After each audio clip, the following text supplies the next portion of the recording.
All right, so I grew up in Chelsea with my three sisters and mom and dad. Dad was president of the bank, and my mom was a homemaker, at least until us children grew up enough to where she could go back to her teaching profession, and she was a guidance counselor at Beach School for until she retired. Where was I? I'm a proud graduate of Chelsea High School, and after Chelsea, I attended Albion College, and I'm a proud graduate of Albion, where I graduated in 3.5 years with high honors, with a focus on the sciences, biology, chemistry, and physics. So what am I doing in banking? That's coming. My first real job after Albion was as an emissions engineer at Chrysler Proving Grounds. That's in my bio right here. And I worked there for 3 years. And then in 1981, I asked Aunt Trito to marry me. Get out. And she said, "I'll marry you if we leave Chelsea." I said, "If you marry me, we'll take the last train to Clarksville. I'll go anywhere." We ended up in Durham, North Carolina, where I entered Duke University to study business, and I got my MBA in 1983 from Duke. Going to job fairs and interviewing, I realized pretty quickly that banking would be the profession for me. And in 1983, I began my banking career with National Bank of Detroit, NBD, right downtown at 611 Woodward. 1984, Tigers won the pennant.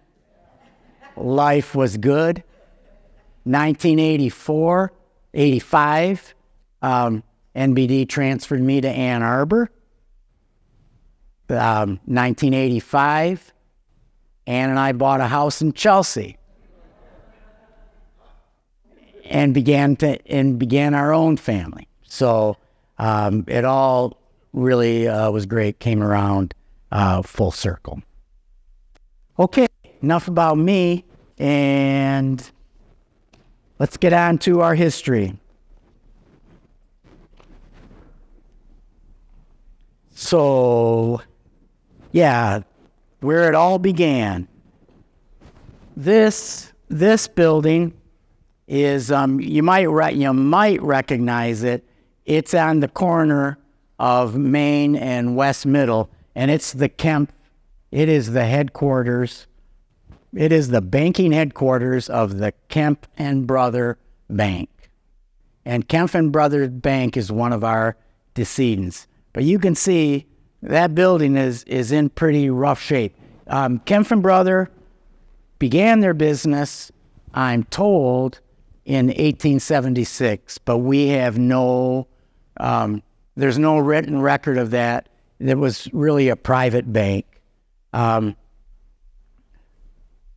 Kemp was Reuben Kemp, and his brother was Charles Kemp. They owned and operated the bank. Right across the street, next slide, Nick. Right across the street is the other bank in town. This is the Chelsea Drugstore Bank. That's how I'm told. That's how the public talked about it locally, the Drugstore Bank, because it was owned and operated by George Glazier, and he was a druggist and a banker. And again, it's right across the corner. So Main and West Middle was the financial center of Chelsea.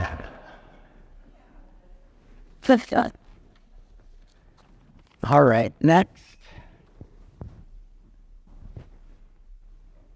So that January 17th, 1898 should have been December 18th, 1897, because that is what we consider our birthday of Chelsea State Bank. That's the day that 22 investors from Chelsea pooled their money together and signed an agreement with Reuben and Charles Kemp to buy the bank. And incorporation papers were filed to make it official. And we got a charter from the state of Michigan, which the Chelsea State Bank still operates under today. And so December 18th, 1897 is our official birth date. We opened for business on January 17th, 1898. Let's see, what can I add? Oh, the investors, we bought into the bank with the Kempf brothers for $27,000. That was 65% of the bank. The Kemps retained 35%, and also $10,000 was paid for the building and fixtures. So we started with initial capitalization of $40,000, $27,010. Don't ask me how the math makes sense, because it doesn't. But who cares? It was 127 years ago.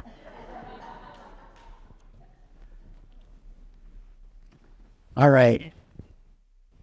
So this slide is April 5th, 1898, and which happened to be the date of our first annual meeting. And so at the annual meeting, you have a shareholder vote. And so these came right from the minutes, the bank minutes. By the way, I have the original Kempf Commercial and Savings Bank minute book beginning in 1897. And that book goes through about maybe 20 years. I don't know exactly. But please take a look at it. You're welcome to. The cursive is amazing. But the reason why I have this slide is because it has a record of the owners of the bank and the original owners. And it's hard to read those names. And so I'm not going to read them all, but I'll read the five. There were 5 directors of the bank initially, and they were Reuben Kempf, Harmon Holmes, Charles Kempf, Roland Armstrong, and Christopher Klein. So they're the first 5 investors listed on that list. Also listed are John Palmer and George Begole, who were the only 2 employees of the bank. And just another item of note, a name of note, there's Edward Vogel on the list, amongst about 20 others. Oh, the original minutes of early board minutes, if you look at them, include the approval of a $15 expenditure for 2.5 tons of coal and a recommendation from the audit committee, after careful consideration, to purchase a typewriter in order that the correspondence of the bank may be printed in keeping with modern progress.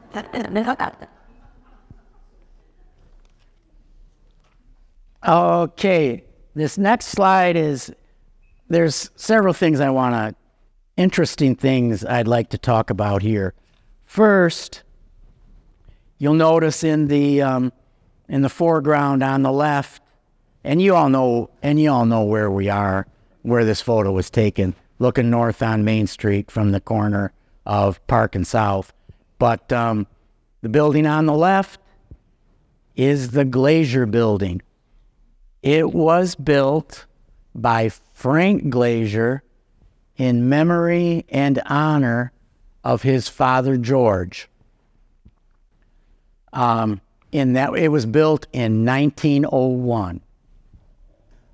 This photo was taken it's not dated, but I know when it was taken from the minutes of the Kempf meeting, because Kempf approved construction, a remodeling contract to remodel their office building in March of 1906. And you'll notice in front of the Kempf Bank down there, you'll notice there's dumpsters, there's something, there's whatever those are, but the building is under construction and is being remodeled. And it's also wintertime. You notice snow on the awnings and on the street. So that had to be the winter of 1906-07. And Kempf, there's two banks in town. The Glazier Bank, by the way, when Frank moved the office, he changed the name to Chelsea Savings Bank. But so two banks in town, Kempf and Chelsea Savings, and you can see that Kempf needs to keep up with the Joneses and improve their facility. Frank Glazier, again, 1906. Frank Glazier is president of the Chelsea Savings Bank and running it. He is also running his stove factory across the street here, shipping the brightest and best stoves all across the country and the world. And he's state treasurer. He's a busy boy, busy man. Next slide, please. Here's the completed construction. So this picture has to be 1907. And there's the Kempf Bank in 1907. It hasn't changed. Look at it today and it hasn't changed, right? Am I right? I don't think so. Not much. But So was there a Cold War on it? right, they got rid of that door. There was no war on it. With going in the ass. Well, I don't. Oh, you mean originally when it was? Yeah, looked like the door was right on the corner. Yeah. It's a complete remodel. Yeah. Yeah. So I don't know. Good question. Maybe it's Harmon Holmes. He was president.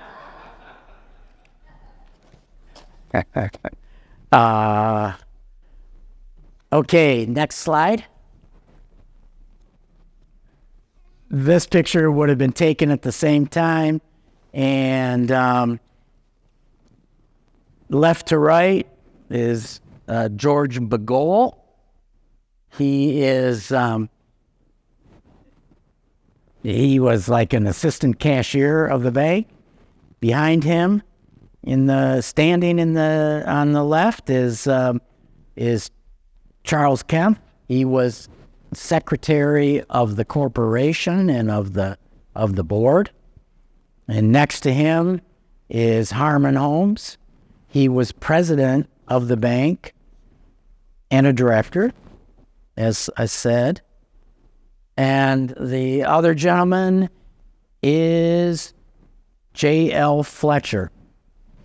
J.L. Fletcher and George Bagol were the employees of the bank. George Bagol, by the way, was secretary and recorded all these of the bank and recorded all these minutes in this flowery cursive. You'll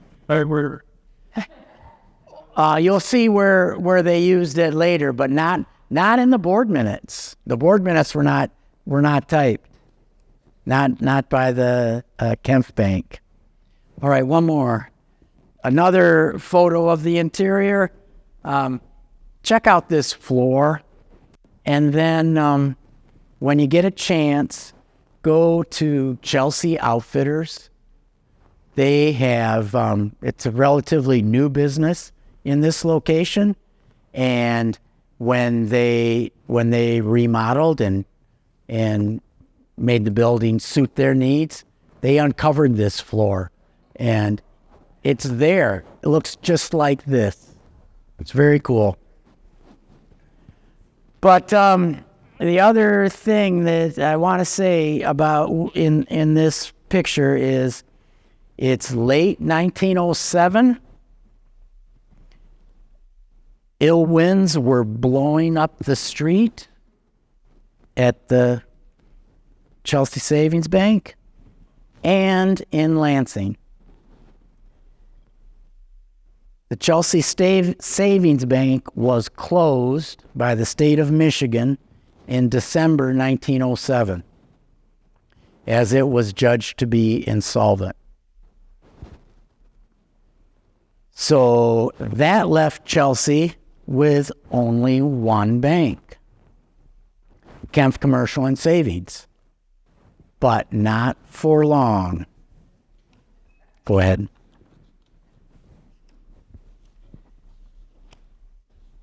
In April 1908, hey, you know what? I should have said earlier, if somebody has a question, I got like 40 slides to get through in 90 minutes, so I want to keep moving. But if somebody has a question, raise their hand or just blurt it out, and I'll deal with it. So, but I'm sorry I didn't say that initially. So in April 1908, the Farmers and Merchants Bank of Chelsea was born. And this is the interior of the first office. Nikki, forward it to the next slide. There's the exterior. F&M Bank, you see the sign, one storefront down from the former Glacier Drugstore Bank and from present-day Zuzu's. So that was the original office. Now you can go back, Nick.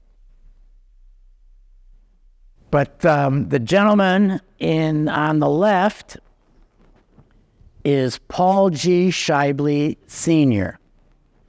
He was a Lima Township farmer and well-connected because he organized the Farmers and Merchants Bank in 4 months. You know, he also, I should say, and I just know I knew this, but I never got to ask his son about it, but he had worked for the Chelsea Savings Bank for a short period. So who knows?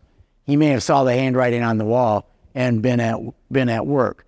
But anyway, the bank failed in December. The Farmers and Merchants Bank opened in April. So in 4 months, he obtained 56 investors that put up between $200 and $1,000 each, and accumulated, and that amounted to 250 shares times $100 a share. So they started with capital of $25,000. That math works. And he did it also, and another way, one way that he did it, because I've heard these stories, word of mouth, but by horse and buggy, he visited fellow farmers in Lima and Sylvan Township. And the next slide includes, well, go 2 slides. This slide includes, is the original shareholder list. And go to the next slide, Nikki.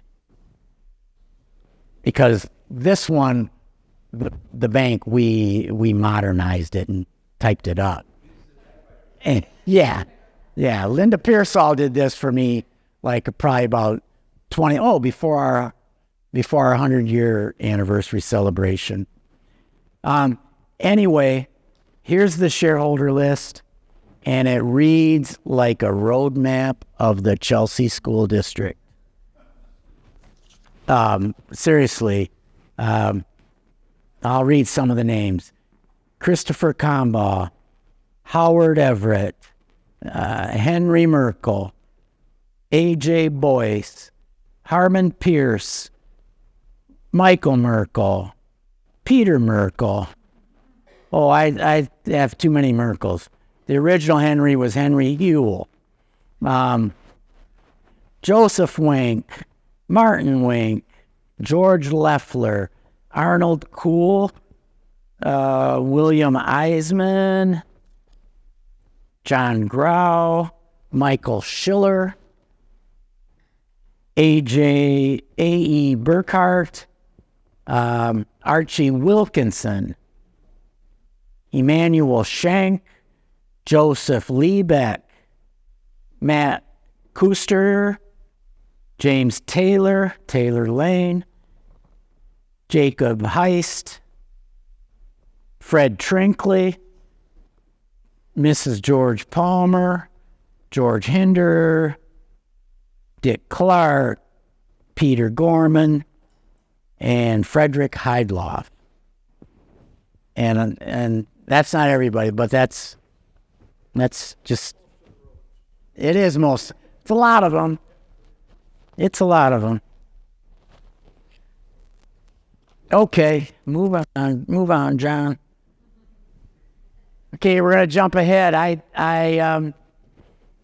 Here's correspondence from. I include this correspondence because one, it's a pretty cool letterhead. Two, it shows that they did use that typewriter. Three, the officer list has expanded. Capital has increased by 100,000. It's now 140,000. And they are renewing their 30-year charter, which was required under state regulation. And in fact, we had to do that through 1987, which was before my time. But I see the file where it was done every 30 years until the state updated their banking laws and made all charters perpetual. But here, another thing that's I think is cool about this letter is that so they needed to have a shareholder meeting, and they bribed them with dinner and entertainment. There will be some good music and singing.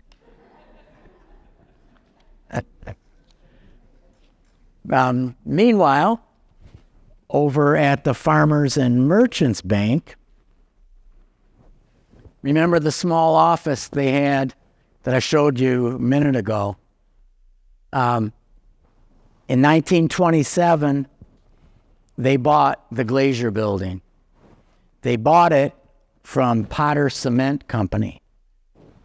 Potter Cement Company had acquired the building probably from the state of Michigan, but they had put their offices in. They were a Jackson company, but they were mining the marl pits at 4 Mile Lake, and selling cement. So anyway, $21,500 was the bill of sale from Farmers and Merchants Bank to Potter Cement on July 9th. Well, that's when we had the open house. So sometime earlier than that, in 1927. But check out the hours of this open house. Saturday opened from 8:30 a.m.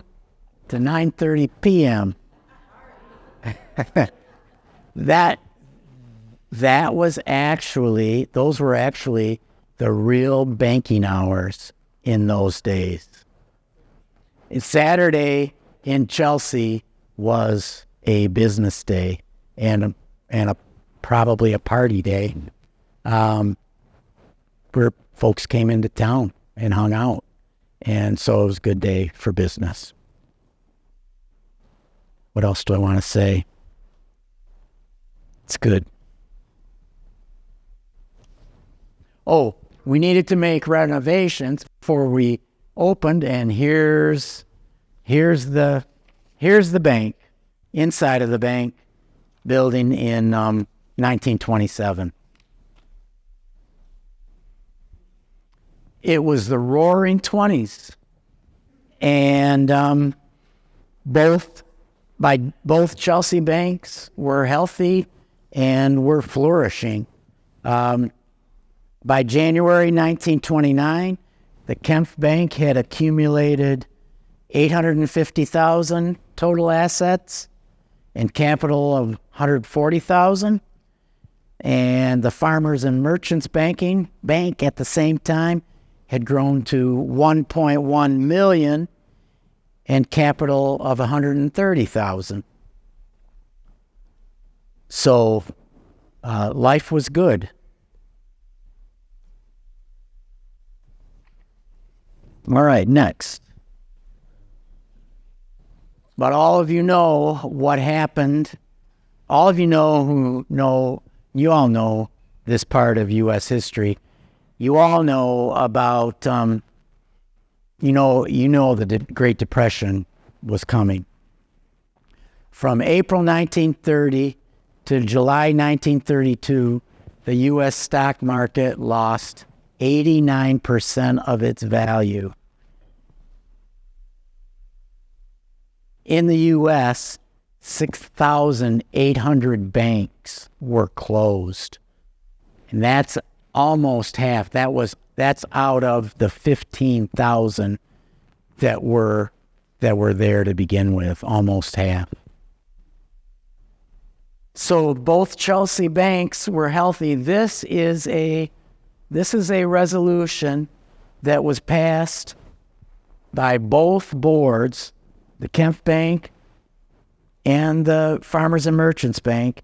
This resolution was passed by both boards on February 13th, 1934. And it says right in the resolution that they agreed to merge for the purpose of greater efficiency and economy of management, as well as for the general welfare of the corporation and the community wherein they transact business. So they needed this resolution needed shareholder approval on February 24th, 1934. They had their shareholder meetings.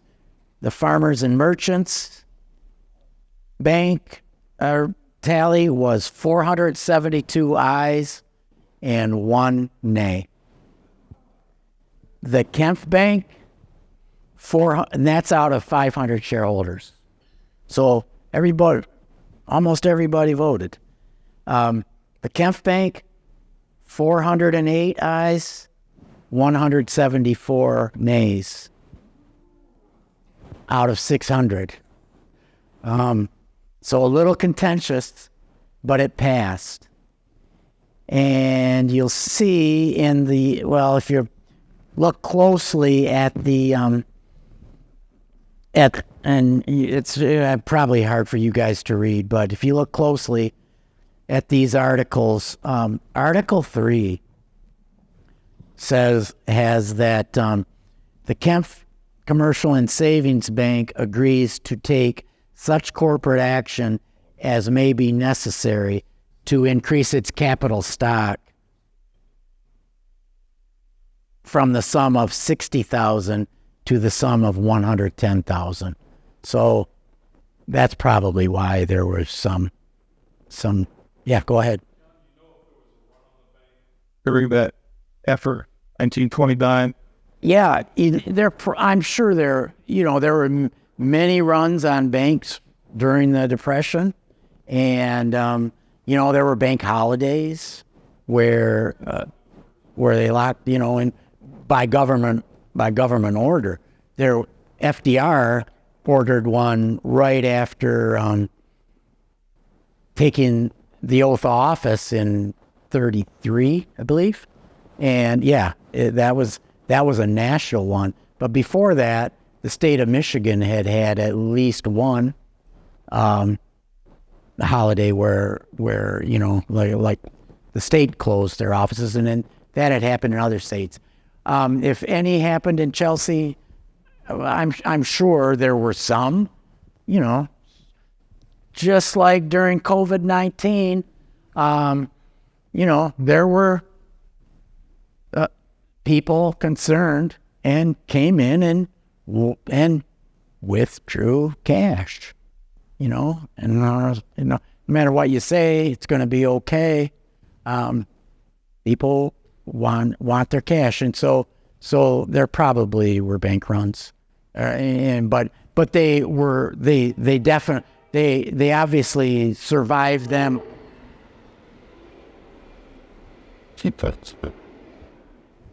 They obviously survived them, and they what do I want to? Yeah, they obviously they obviously survived them.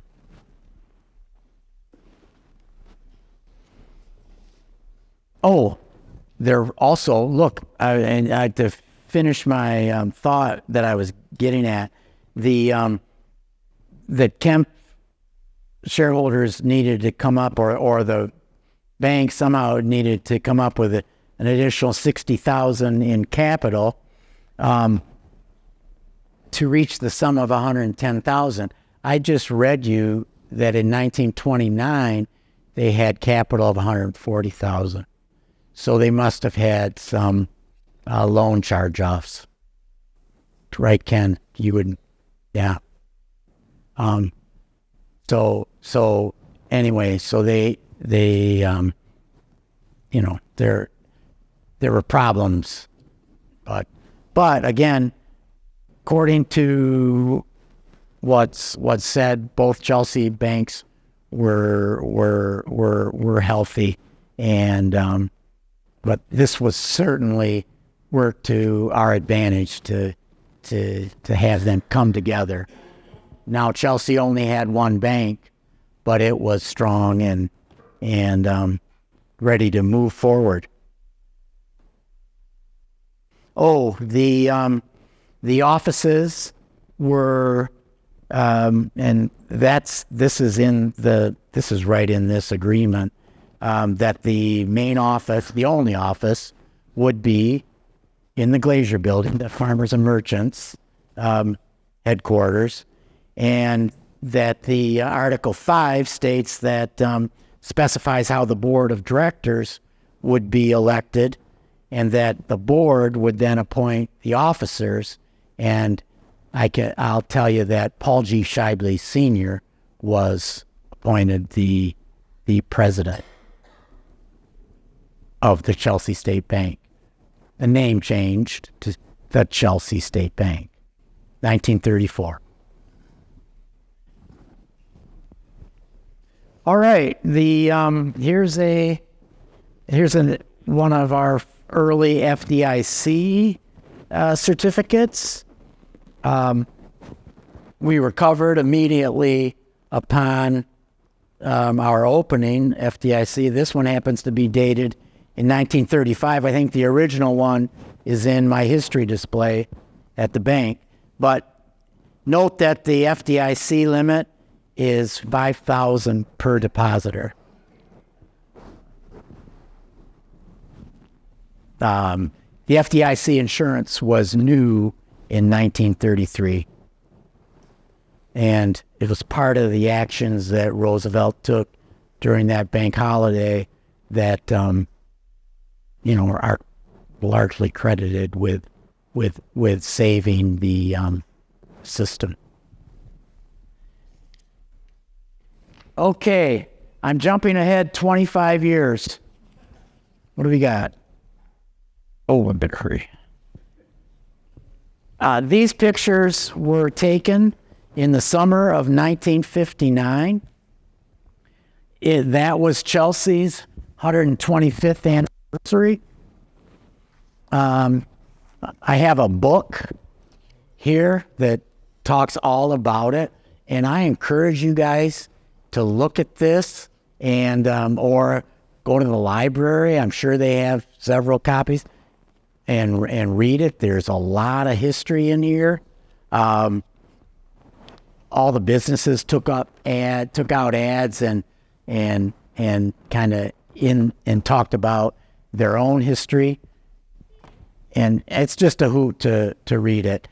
But the gentleman in the black and white photo to the left is wait, here's my notes. I want to pick it up.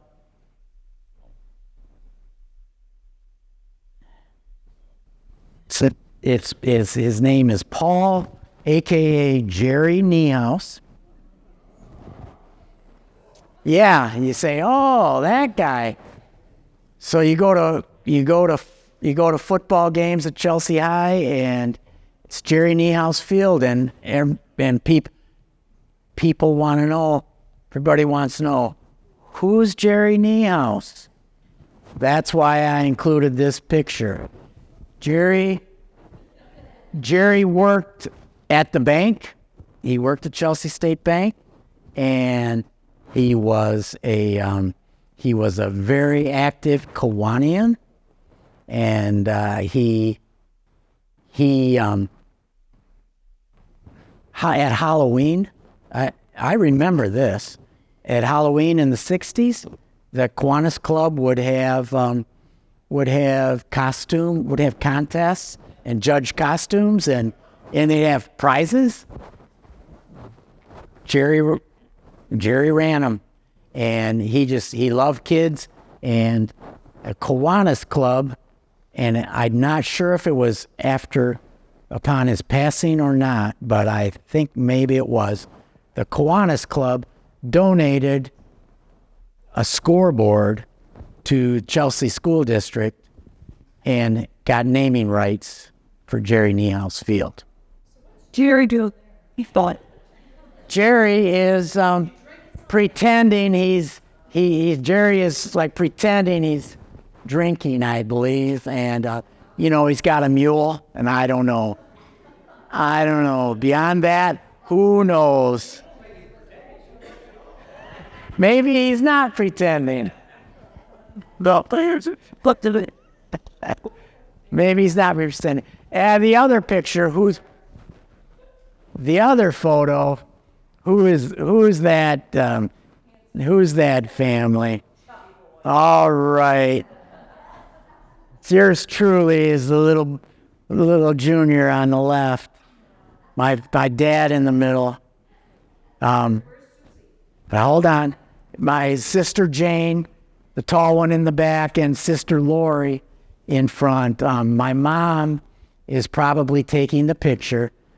She is very pregnant. She had made, by the way, my sister's dresses and my vest. You know, she was a seamstress. But she was very pregnant. And Susie Mann, my sister Susie, was born on July 11th. Thank you, Kathleen. 1959. And she was the centennial baby. And Mom and her got prizes for that. She was the first baby born during the celebration. Okay, we better move on. This is the Chelsea State Bank head office, main office in 1960. And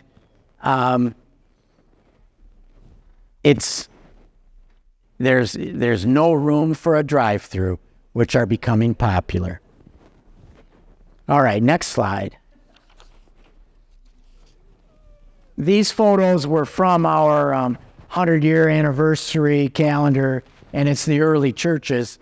But I just want to talk about the one in the upper right corner.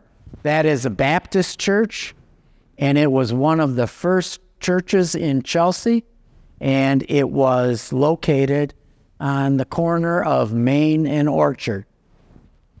Next slide. This is O.B. McLaughlin's garage in the late 20s. It was located on the corner of Main and Orchard, same place. Next slide. Okay, I wish these pictures were a little bigger of the bank, but in 1968, Chelsea State Bank opened a new office out of necessity to have more space for our growing staff and to provide better service to our customers, including 4 drive-up windows. But I'm sorry I don't have better pictures, because the interior of the bank was very modern, very spacious, and I'm sure it was a great place to do business. I was a kid, so I didn't really have much business. 1968. So in the center photo, that's Paul Shibley Sr. and Paul Shibley Jr., PG. And Paul Shibley Sr. was chairman of the board at that time. PG Jr. was a vice president. And I got to talk about the people on the left because they're in the photo. My dad and my mom on the left. My Aunt Marilyn next to Mom. My Uncle Doug also sitting to the right. That's my mom's brother. And their father, my grandfather, Frank Campbell, and he was president of the State Savings Bank of Carroll. So John, you're failing to mention that the house that was there in order to make the bank, your lovely wife Stanley came to town. And what happened? you guys rented the house. I even have documentation. There were more than that. There was the Stubbs house had been moved before, right? Yeah, the Stubbs house was moved to McKinley, but that was probably a couple years early. 1 year prior? Well, maybe, yeah. So, yeah. Yeah, they threw us out. They tore the house down. We had to find a new home. It was more than just your house, though. There were wasn't there like the House of Orient there? Oh, that was your house. There wasn't another house? Well, there was. Oh, I believe maybe it was the garage or. Yeah, but the guy that we hired a hairdresser. His name was Paul. I say we. Paul Higgins. Yeah, Paul Higgins did the demolition. Yeah, Paul. Yeah, because he took part of one of the buildings and moved it out south M52 in the Sharon Hills, where he built a new house. He put a foundation and put part of a building from here on that foundation. Paul Higgins. Yep.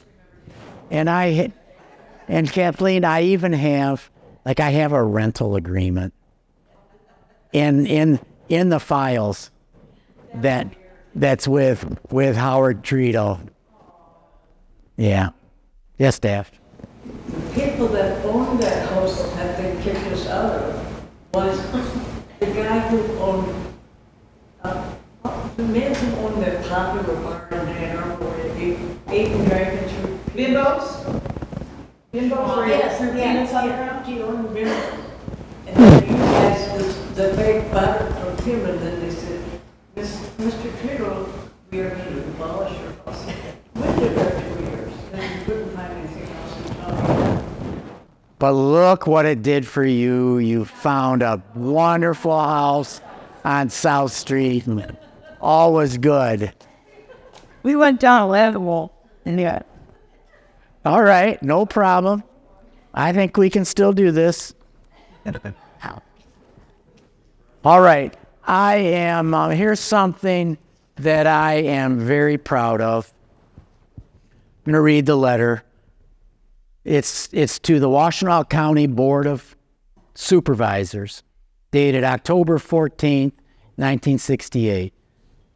Gentlemen, the Chelsea State Bank and its predecessors have occupied since 1901 a building which the Chelsea community considers one of its landmarks. With the construction of a new bank, the building is presently unoccupied. Chelsea State Bank and the people in the community desire to have the building used for some public purpose. I have been authorized to offer the building to Washtenaw County under the following conditions.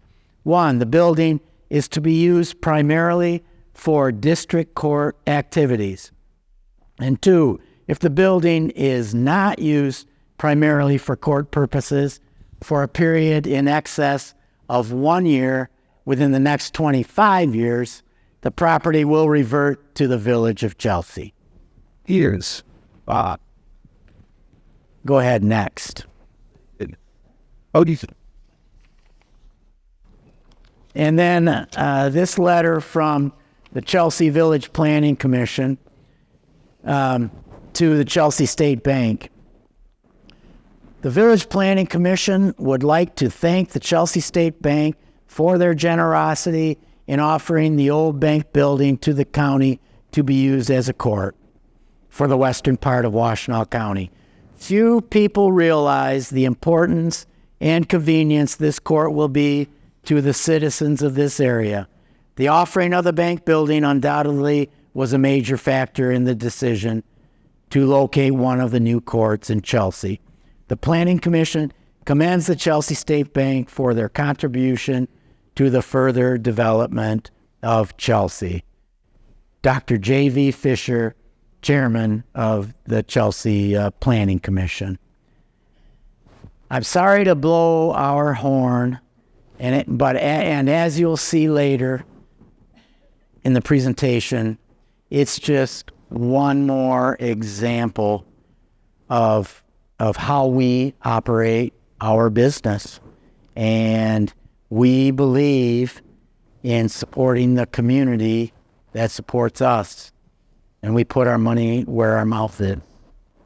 So, yes. So since it's been 25 years, that's now a county building and they can do whatever they want. Yeah, and well, yeah, and actually by the terms were only that they operate 1 year out of the next 25.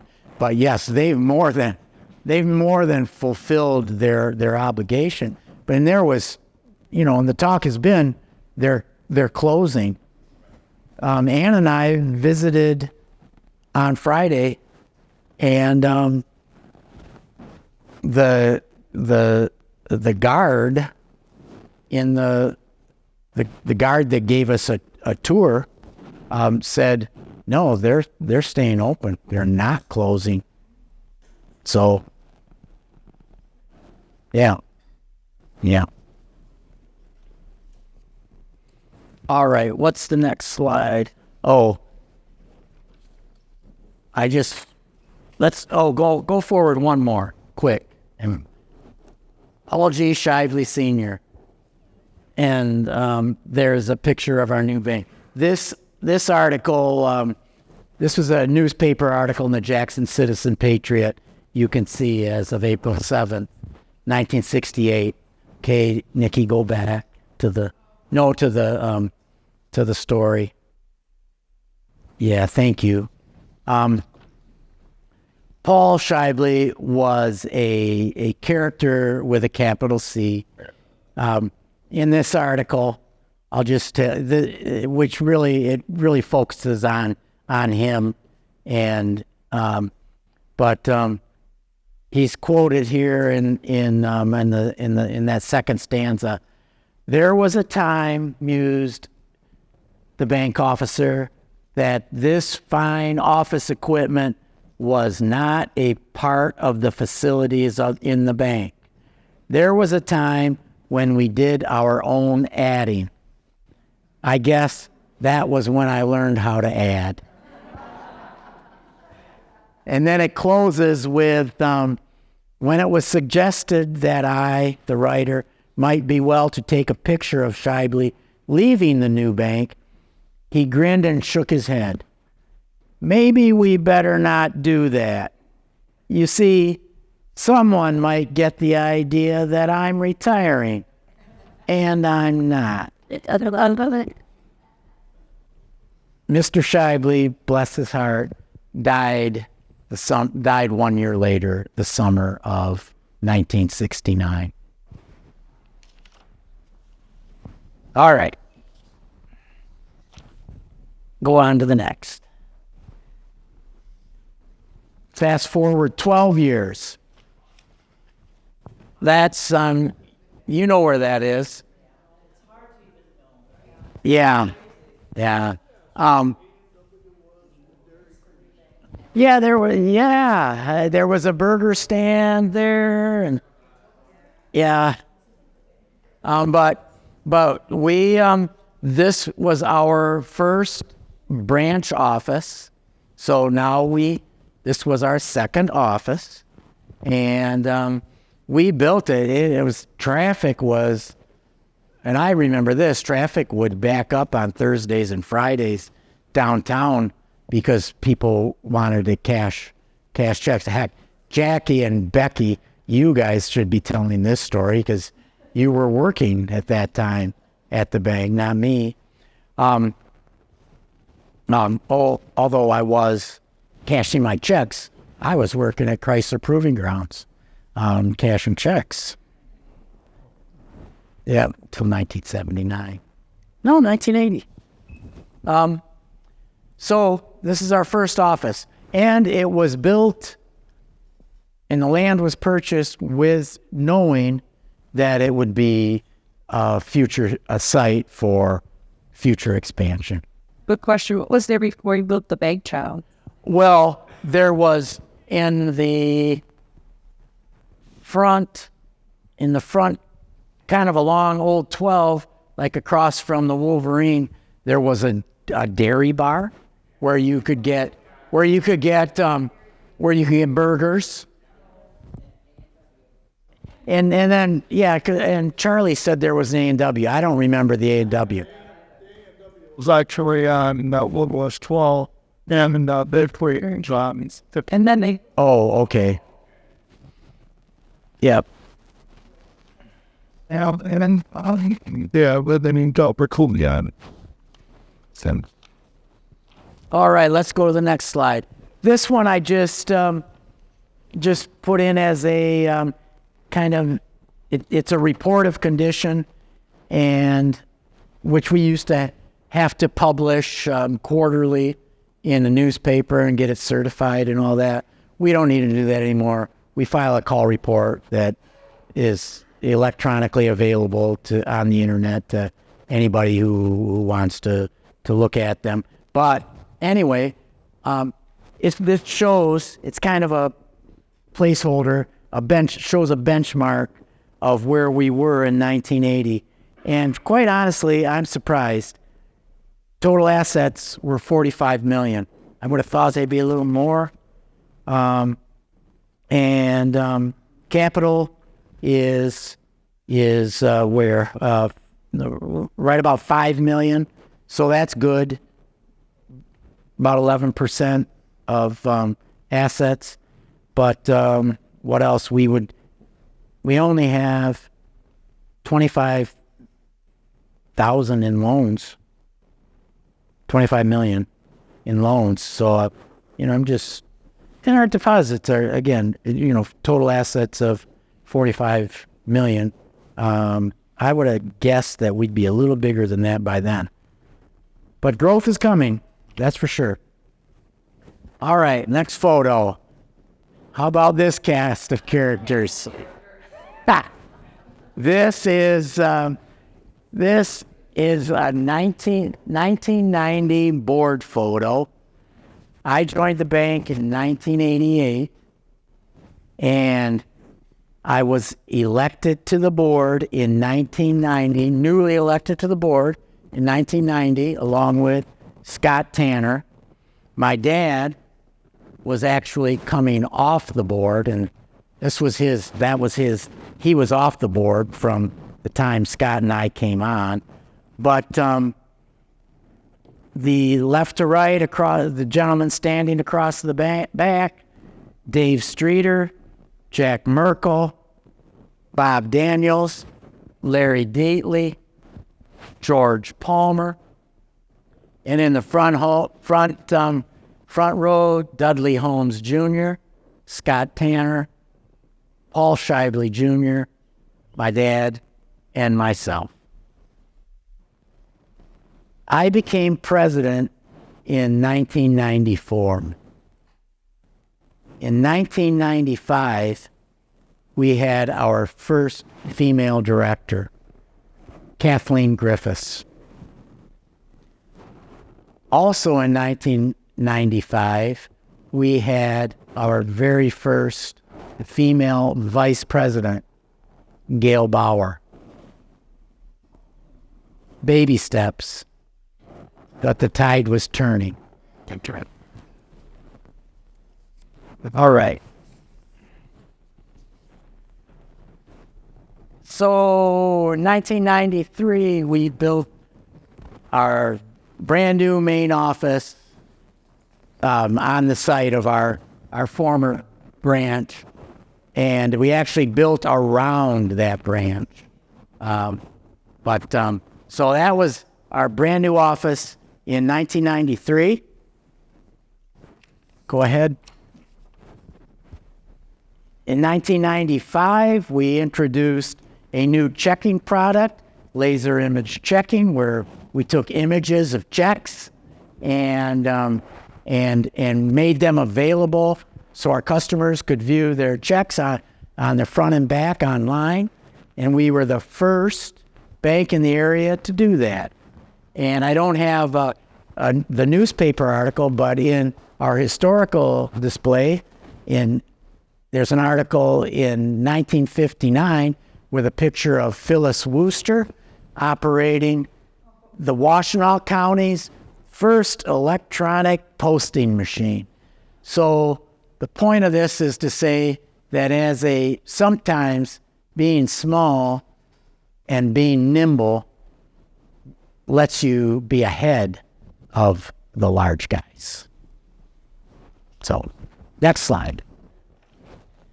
All right, we had we had a big party at our 100-year anniversary in 1997. 1997 calendar. It was a lot of fun. We called it Celebration of a Century. Go ahead, next slide. 1980, we opened our first office outside of Chelsea. This is our Dexter grand opening. Ribbon cutting. 1980.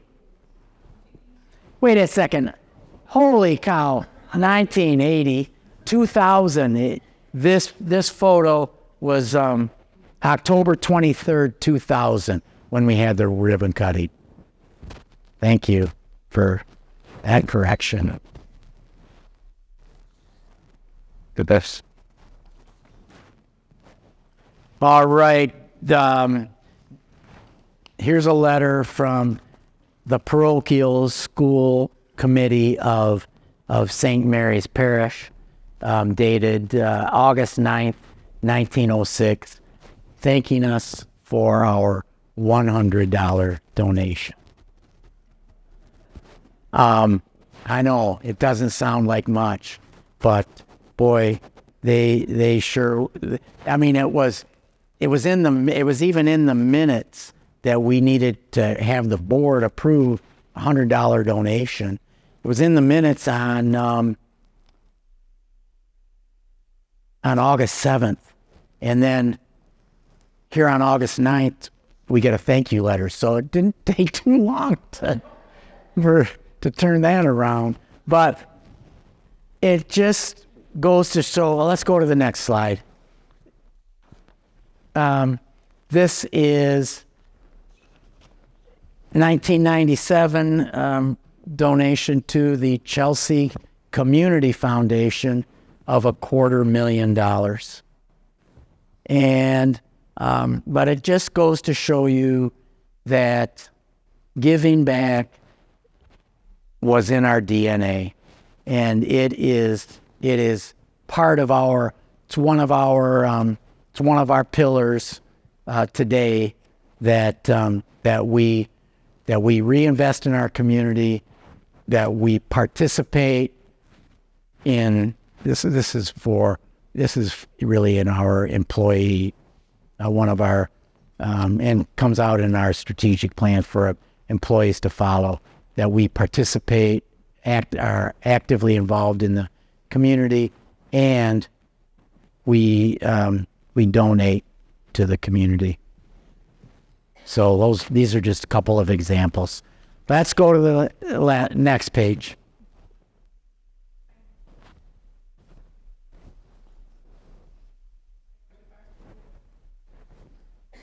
Oh, do you have the presidents? There we go. Good, perfect. All right. So here are our bank presidents. The guy Reuben Kemp, Harmon Holmes, and Daniel McLaren from were the first three presidents of the Kemp Commercial and Savings Bank. John Waltrus, followed by John Waltrus at the Farmers and Merchants Bank, followed by Paul Shibley, Paul Mann, Paul Shibley Jr., and myself. My term ended it's penciled in there, 2017. And then David Shibley served us ably as president for 2 years to 2019. And then finally, after 122 years of men running the bank, and after 98 straight years of Shibleys and Manns running the bank, 98 years, here comes Joanne Rao. God darn it, Joanne, I wish you were here. But No, no, we hire, but I am so fired up and so happy that we were able to attract her and bring her to our bank. I had known her for about 10 years before this hire, and she had lived in Chelsea probably about that long. And anyway, she is a breath of fresh air. She is a leader. She is a team builder. She is not afraid to take on challenges. Look at the core conversion that we just accomplished. She is cool and calm under pressure.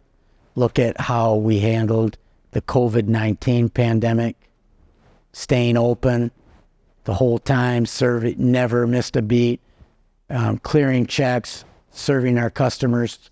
The bank office was closed, but everybody worked, and we served figured out a way to serve our customers through the drive-through and provide PPP loans to many, many customers and non-customers. That was just amazing what we were able to accomplish with the whole team. Joanne had everybody. She's much more technically proficient than I am, and I speak for Dave too. We're glad she was there to help us through that and to do what she did. She's great, and I'm really happy to have her. All right, let's go to the next slide. We spent the past hour or so talking about the history of the bank. But what's most important is what's going on now and what will happen in the future. And I can say the future is bright for Chelsea State Bank. Formed in 1897, we've grown to over $400 million in assets and also $45 million in capital. Well, $40 million in capital, 40. And we were declared one of the top 50 best performing banks in the Midwest under $10 billion in assets. That was in 1990. That was in 2023. And also in 2023, we were named a top workplace. And we could not have had all the success we've had and growth. We could not have had it without loyal and dedicated long-term employees. And I see several that are here. You guys want to stand up, please?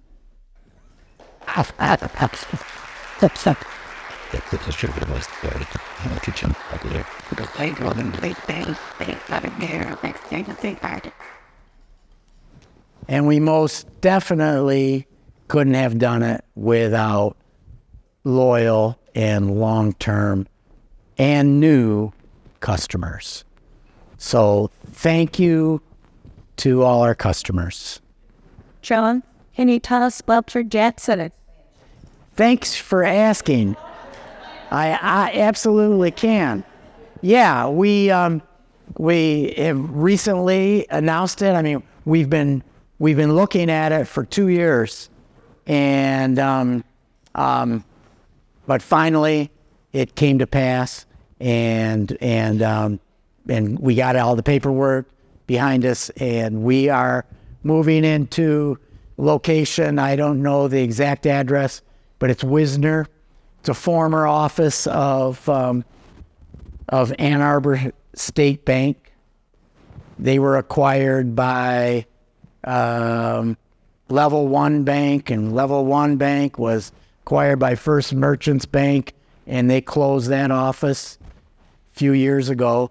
But anyway, we're excited to open there, and I believe, I think we just need to make final improvements and get an ATM machine. That's the holdup right now, getting delivery of a suitable ATM.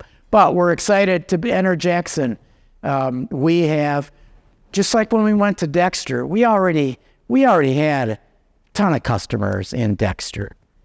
We already have a ton of customers, well, maybe not a ton, but we have a lot of customers already in Jackson.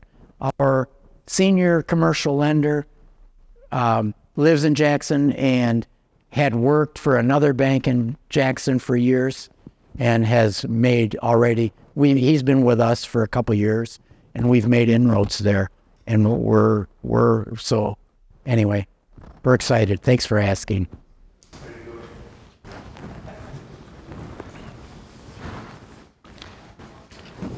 All right.